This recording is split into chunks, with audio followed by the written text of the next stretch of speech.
Trump's Joe Rogan problem just got worse as the president's biggest supporter has now called him out for gaslighting MAGA over Epstein. Ghislaine Maxwell just offered to testify, but it comes with a huge catch. We've got a MAGA civil war raging as Marjorie Taylor Greene joins progressives in calling what Israel's doing in Gaza a genocide, and what's now starting to come out about that horrifying Manhattan shooting. We're talking about all that and even more on today's brand new Philip DeFranco show. You daily dive into the news, starting with this. Trump's Epstein scandal is now growing and in a number of cases getting worse in several very interesting ways that we need to talk about. Starting with the fact that Trump now wants Rupert Murdoch to be deposed in the Wall Street Journal lawsuit as soon as possible because, well, he's just too damn old. That's essentially what Trump's lawyers just said in a legal filing where they asked Murdoch to provide a deposition in Florida within 15 days. And that because Trump's suing Murdoch in the Wall Street Journal over an article that it published claiming that Trump signed a birthday card for Epstein that included a drawing of a naked woman and it referenced a secret, with Trump saying that this is libel and seeking $10 billion in damages. Specifically, you had Trump's lawyers saying that Murdoch needed to do this because he is, quote, 94 years old, has suffered from multiple health issues throughout his life, is believed to have suffered recent significant health scares, and is presumed to live in New York. And saying taken together, these factors weigh heavily in determining that Murdoch would be unavailable for in-person testimony at trial. And continuing, President Trump is requesting only to conduct Murdoch's deposition and have him produce documents associated only with his involvement in and any discussions related to the decision to publish the article. Though regarding Murdoch's age, one, I think it could be argued that Murdoch is at least half a demon creature, so a human being's lifespan is really not applicable to him. But also two, even if that's not true, you had outlets like NPR saying that Trump's demand to get him to be deposed so quickly, it's still unusual. So there you had a former executive for Murdoch's News Corps telling the outlet it's classic Trump. He is using lawfare, to use his own term, to silence people. The problem is he's going after people who are equally equipped and in some ways, I would say better equipped to navigate this stuff. And then adding that this urgent deposition feels like a gratuitous attempt to poke the bear. With NPR then also saying that this marks a personal turn in the litigation by calling out Murdoch specifically, a man that Trump at least used to consider a friend. Now with all that, reportedly Murdoch's lawyer has already indicated that he would oppose this deposition effort, but we're gonna have to see where any of that goes. Especially since that's not the only Epstein update we have today, because Ghislaine Maxwell is now saying that she has some pretty strict conditions if Congress wants her to testify. And that, of course, after last week, she was subpoenaed by Republican Representative James Comer, and it initially seemed like she was not going to cooperate. But now, in a letter that her lawyer sent to Comer today, it appears that she's open to the idea so long as she can answer questions outside of prison and be granted full immunity. Right, and claiming that those are, quote, non-starters because Miss Maxwell cannot risk further criminal exposure in a politically charged environment without formal immunity, nor is a prison setting conducive to eliciting truthful and complete testimony. And that is, she also demands that Congress provide their questions in advance so that she can prepare and identify relevant documentation and that any appearance be scheduled after the resolution of a recent Supreme Court appeal. Or they say you could just scratch all the above as long as she gets clemency and then she'd be willing and eager to testify. But if she can't get any of that, her lawyers say that Maxwell will have no choice but to invoke her Fifth Amendment rights. As far as, do those requests stand a chance in hell, you had a spokesperson to the House Oversight Committee telling Axios that it will respond to her lawyers soon, but it will not consider granting congressional immunity for her testimony. And so that, is just another thing we're gonna have to keep an eye open for. But then also this morning, we got reports that had some saying this should 100% immediately put an end to all the conspiracies about that missing minute in the jail video. Because in the hours and hours of footage that the DOJ shared from the detention center that Epstein was being held in, the minute before midnight was not included, which prompted a ton of questions. But today, you had a government official telling CBS News that it's completely fine. There's no missing minute. With a source saying that the FBI, Bureau of Prisons, and DOJ all have a copy of the video where the minute is not cut. And so as far as, what does this do for a public that is increasingly demanding every single detail about the case to be made public, including the missing minute? I'm not sure. Though notably, this is not the first time that officials have said that there is nothing to see in that minute, because you had Attorney General Pam Bondi previously attributing it to sort of a glitch that results from the camera systems resetting every night, so every night should have the same missing minute. But then, surveillance video and forensics experts told CBS that a reset like this is strange and that it does appear that the video was edited in some capacity and not straight raw footage as officials had promised. And so with that, it probably comes as no surprise to learn that in the headlines today, you have people still just doubling down on their anger with the administration. With, for example, the likes of Joe Rogan, one of the biggest podcasters in the world with one of the biggest audiences out there. He was also a huge cheerleader for Trump in the weeks before the election, and he's accused Trump of gaslighting the nation on this issue. This is a line in the sand. Yeah. This one's Yeah. a line in the sand. Yeah. Because this is one where there's a lot of stuff about, when we thought Trump was going to come in and a lot of things are going to be resolved. Yeah. We're going to drain the swamp. We're going to figure everything out. And when you have this one hardcore line in the sand that everybody had been talking about forever, and then they're trying to gaslight you on that. You then also notably had Megyn Kelly saying yesterday, this is self-inflicted. Now the president's very annoyed that it won't go away. It won't go away because of the way he's handled it. They've really created this own pickle for themselves, and we still haven't had a presser by Pam Bondi or even a long-form interview. So it's hard to have a lot of sympathy. right? And all of that, it reflects general public frustrations. And that's not just echo chamber, online-only vibes. There's been a decent amount of polling showing that the public just feels like officials are hiding something about this case. In fact, just this morning, you had the Washington Post reporting that it texted over 1,000 Americans about Epstein and Trump, and it showed that over 60% of the country is at least paying some attention to the case, and the majority, they don't approve of Trump's handling of it. So there, I will say, it is worth noting that even though the big focus has been on MAGA Republicans lashing out at Trump here, the Post, they found that Democrats are paying the most attention, and they're most likely to disapprove of how things are going. growing. That is, again, only part of the story, because you have reports noting that as Joe Rogan and the Andrew Schultzes and others like that in that space, as they're continuing to bring up this situation week after week, that's keeping the issue alive, and it's thriving in the minds who are more independent or lean right. CNN even noting that Epstein's name was mentioned more than 40 times in the most recent episode of the Joe Rogan Experience, and saying the outrage is coming from within Trump's normally steadfast circle of conspiracy-minded media boosters. And then saying, as arguably one of the most, if not the most influential of these figures, Rogan's criticism suggests Trump's headache will only grow from here. And so Trump's Joe Rogan problem, which is bigger than Joe Rogan, but he is kind of, we'll call it a wind maker. There are a lot of people in this space that kind of just go with the wind. It appears to still be going and even growing, even as the administration has been throwing out distraction after distraction. You know, time will tell if Trump's going to be able to dig himself out of this hole that honestly they created for themselves. And then next up in the news, we have to talk about this. About an hour ago, I was walking home, going to Grand Central, and then I saw a rush of people come from behind me. I had my headphones on so I couldn't hear, and then somebody said, gunshots. So last night in Midtown Manhattan, a rapid burst of gunfire rang out from the first floor of a high-rise office building. They said somebody's inside with a gun. It felt like you were in a war zone almost. And I saw a worker run out. By the time he got to us, he said, help, help, I've been shot. But there was a guy laying on the floor. They tried to give him CPR. He didn't get up. They put him in the ambulance. And you had widespread panic. People running, some fleeing to the back exit, others hiding in bathrooms and closets. Those attending a networking event in the first floor auditorium hid wherever they could, the control room, the basement. And on the floor above, you had dozens of people watching a presentation, flooding into a conference room and barricading the doors while shushing each other, calling police and scouring social media for information. I think it was very, very apparent through all this that a lot of us were young. A lot of us went through training in elementary school of what to do in an active shooter situation. We were hiding behind the large monitor. A lot of people were on the ground. We flipped a lot of the tables up. A lot of people were along the windows.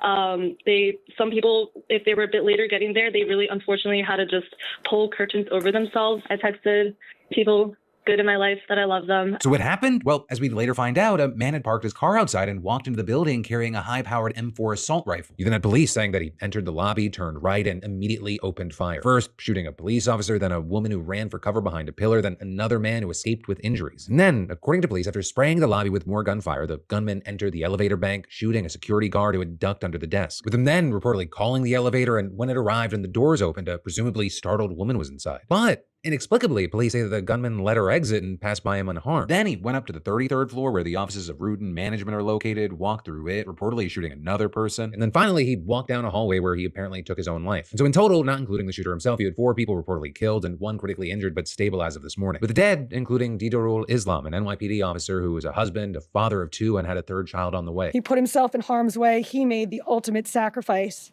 Shot in cold blood, wearing a uniform that stood for the promise that he made to this city. He died as he lived, a hero. You also, with this, had Donald Trump commenting on the news, calling it a tragedy, giving his condolences to the victims' families, and adding, "I trust our law enforcement agencies to get to the bottom of why this crazy lunatic committed such a senseless act of violence." And as for that question of motive, we've learned a lot that does seem to point in one direction, though there's still a lot that's unclear. And so first off, the gunman appears to be 27-year-old Shane Tamura, a man from Las Vegas, where, according to sources who spoke to ABC, he had 2 mental health crisis holds, one in 2022 and another in 2024, meaning that he may have been detained in the past after someone deemed him a danger to himself or others. Also, he reportedly had a concealed carry license from 2022. And then, as far as we got from Vegas to New York City, it appears that he just drove himself, with police saying that his BMW traveled through Nevada and Colorado on Saturday, Nebraska and Iowa on Sunday, and then New Jersey and finally New York on Monday, arriving there about 2 hours before the shooting. Which then, of course, brings us to the question of, well, why did he travel so far to shoot up this specific building? Well, with that, if you look at the businesses there, the answer seems to emerge. Where you got the accounting firm, KPMG, the real estate investment firm, Blackstone, and perhaps most notably, the NFL, which is significant because 1, Tamura played football during high school in LA in 2015, according to former classmates, and 2, authorities reportedly found a 3-page note in his wallet that references chronic traumatic encephalopathy, which is the brain condition caused by repeated head trauma, typically associated with people like veterans and football players. And reportedly, in his note, Tamura wrote, "CTE study my brain, please. I'm sorry." As well as there reportedly being a line claiming that the NFL concealed the dangers to our brains to maximize profits, and adding, "They failed us." And then warning against going against the NFL, claiming that it will squash you. Now, to be clear, with that, police right now say they have found no evidence so far that he suffered a traumatic brain injury or had CTE, nor did it appear that he had any connection to the NFL. But regardless, you had New York Mayor Eric Adams saying that he believes the man was targeting the NFL and he went to the 33rd floor because he took the wrong elevator. With Adams then taking the opportunity to highlight gun violence, as did Governor Kathy Hochul, who said the killer used an AR-15 style assault rifle, the same weapon of war used in mass shootings across America. New York has some of the strongest gun laws in the nation. We banned assault weapons. We strengthened our red flag law. We closed dangerous loopholes, but our laws only go so far when an AR-15 can be obtained in a state with weak gun laws and brought into New York to commit mass murder. And adding, the American people are tired of thoughts and prayers. Congress must summon the courage to stand stand up to the gun lobby and finally pass a national assault weapons ban before more innocent lives are stolen. But for right now, that is where we are. We have our eyes on it, and we'll wait to see what happens from here. And then I've got more news you need to know in just a minute. But first, are you still paying overdraft fees? Right? Because if I was to guess, your bank's living in the past, and you know it's 2025, and you deserve better. And well, today's sponsor, Current, they're here to make sure that you keep more of your money where it belongs, in your hands. And once you qualify, you can get a paycheck advance up to $750. The difference between I'm good and I guess I'm eating ramen for dinner again. And if you overspend a little, no problem. Current's fee-free overdraft, it lets you go up to $200 without the panic of a bank fee attack. Plus, with direct deposit, you can get paid up to 2 days early. I mean, bills don't wait for Friday, and neither should you. Also, build-in credit? Perfect. Current secured build card is a smart, responsible way to boost your score without racking up debt. In fact, users see an average increase of over 80 points in just 6 months. And hey, Current's got you covered with 4% back on savings. Seriously. Also, you need cash? You'll have access to over 40,000 fee-free ATMs nationwide. So whether you're managing a budget or just want to simplify your setup, Current is built for real life, not Wall Street. So scan that QR code or head to current.com/Phil and use code Phil50 for $50 on us.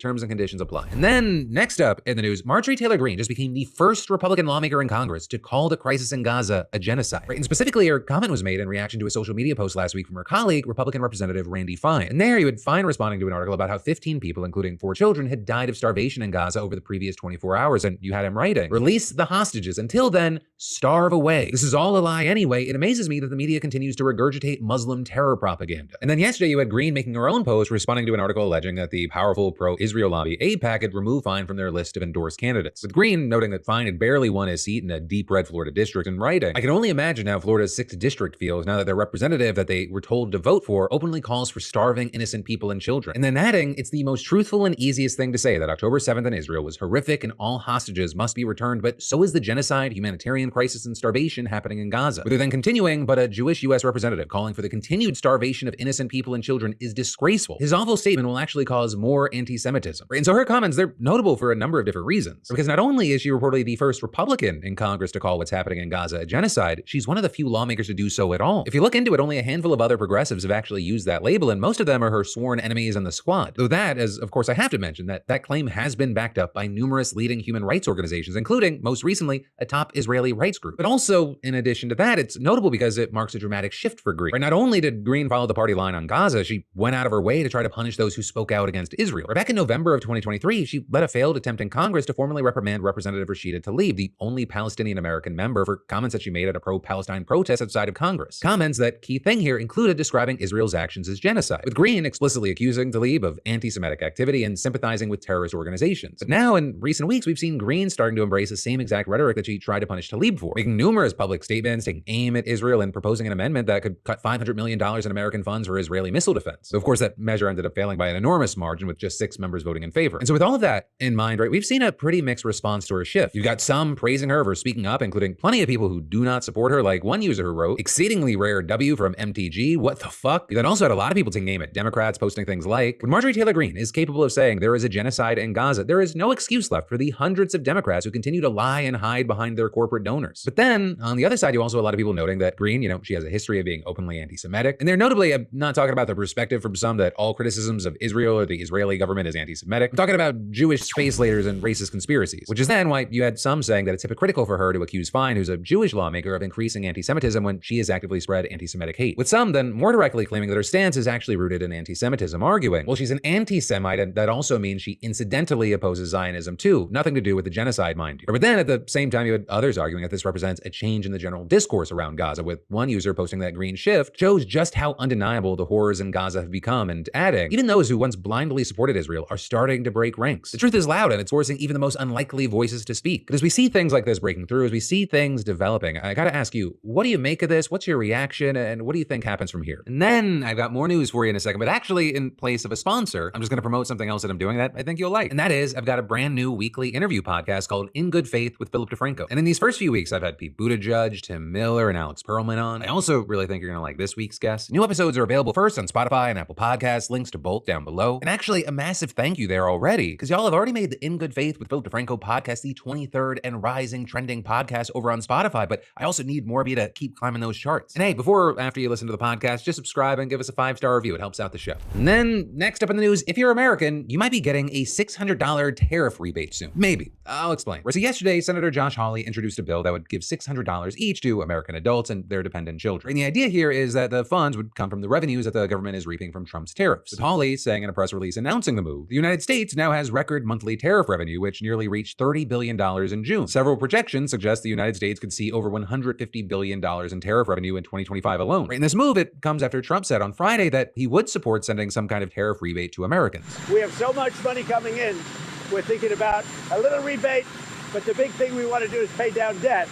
But we're thinking about a rebate. And specifically, Hawley's proposal would work similarly to the stimulus checks that the Trump administration sent out during COVID, an effort that Hawley actually helped champion back in 2020. Under the legislation, a refundable tax credit would be set up using tariff revenue, which would then send at least $600 to each eligible adult and dependent child this year. Though the bill would also, quote, allow for a larger credit per person if tariff revenue exceeds current projections for 2025. Now, that said, as far as who would be eligible, Hawley's bill does not explicitly say, but it does note that it would exclude any non-resident alien individual, dependents who can be claimed on another taxpayer's taxes, and estates or trusts. Additionally, the measure also says that the rebate would be reduced by 5% for individuals who make over $75,000 a year or households with joint income above $150,000. But with all this, it brings us to big questions being, one, would this actually be able to pass? And two, will this actually make any kind of difference for Americans? Because one, even though Trump seems to have tentatively thrown his support behind the idea, it's unclear if enough Republicans will get on board, but especially the fiscal hawks who likely will want the money to go towards reducing the federal deficit. But also, while sending free money to Americans might make the Republicans look good, many experts say that these checks, they won't actually have that big of an impact. If anything, and maybe not even, they would just cancel out some of the money that Trump's tariffs are going to cost everyday Americans. Because economists have widely said that Trump's tariff policies will end up hurting American consumers. Just yesterday, the budget lab at Yale released an analysis saying the tariffs will cost American households on average $2,400 just this year alone. A figure that apparently was not lost on Hawley, who explicitly noted in his press release that his $600 rebate would amount to $2,400 for a family of four. But then beyond that, you have